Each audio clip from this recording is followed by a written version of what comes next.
Sapul sa CCTV camera ang isang magnanakaw na pumasok sa isang bahay sa Salcedo Village, Tagum Drive, Sudapin, Kidapawan City sa North Cotabato. Pasado 3:00 kamakalawa ng umaga. Sa ulat, naganap ang pagnanakaw habang mahimbing ang tulog ng pamilya kung saan kita sa footage ang natutulog na 3 miyembro sa sala. Ingat na ingat ang suspect sa bawat hakbang at dumiretso sa pakay. Ang cellphone nakatabi lang sa walang kamalay-malay na biktima. Nalimas ng nakabonet na suspect ang 3 cellphone. Samantala, nakuhanan din ng video ang pagsira at pagnakaw ng isang lalaki sa Wi-Fi vending machine sa Tagum City sa Davao del Norte naman.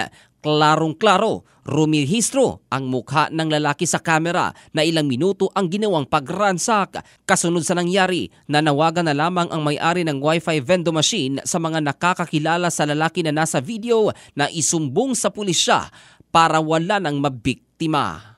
Ito si Jovel Candado in the heart of changing lives ng Brigada News Philippines, the Music and News Authority.